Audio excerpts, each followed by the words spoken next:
première moisson. Ce site, c'est Québec. Au nord montent splendides les échelons lointains des vastes Laurentides. En bas, le fleuve immense et paisible, roulant, au soleil du matin son flot superbe et lent reflète, avec les pins des grands rochers moroses, le clair azur du ciel et ses nuages roses. Nous sommes en septembre, et le flanc fructidor, qui sur la plaine verte a mis des teintes d'or, au front des bois bercés par les frises flottantes, répand comme un fouillis de couleurs éclatantes.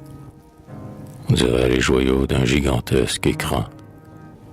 Un repos solennel plein de calme serein plane encore sur ces bords où la chaste nature, au seul baiser du ciel dénoue sa ceinture, trapire sans sauvage et rustique beauté, garde tous les trésors de sa virginité.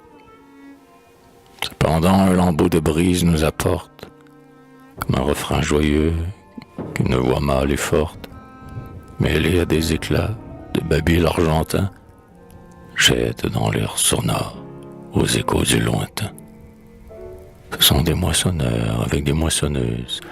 Ils suivent du sentier les courbes sablonneuses, et le sac à l'épaule, ils cheminent gaiement. Ce sont des immigrés du doux pays normand, des filles de Poitou, de beaux gars de Bretagne, qui viennent de quitter leur lande ou leur campagne pour fonder une France au milieu du désert. L'homme qui les conduit, c'est le robuste Hébert, un vaillant, le premier de cette forte race, dont tout un continent garde aujourd'hui la trace, qui, dans ce sol nouveau par son bras assaini, mit le grain de froment, trésor du ciel béni, héritage sans prix dans la France féconde, en sa maternité dota le nouveau monde.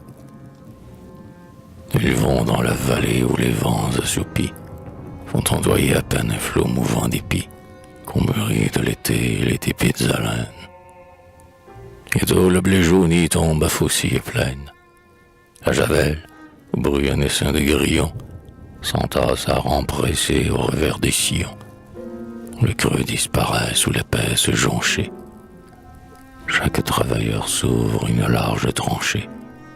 Et, sous l'effort commun, le sol transfiguré, le séchoir tout un pan de son manteau doré. Le soir arrive enfin, mais les gerbes sont prêtes. On en charge à plein bord les rustiques charrettes, dont les cieux vaployant sous le noble fardeau. Puis, presque recueilli, le front ruisselant d'eau, pendant que, stupéfait, l'enfant de la savane regarde défiler l'étrange caravane et s'étonne à l'aspect de ses apprêts nouveaux. Hébert, qui suit ému le pas de ses chevaux, rentre, offrant celui qui donne l'abondance, la première moisson de la Nouvelle-France.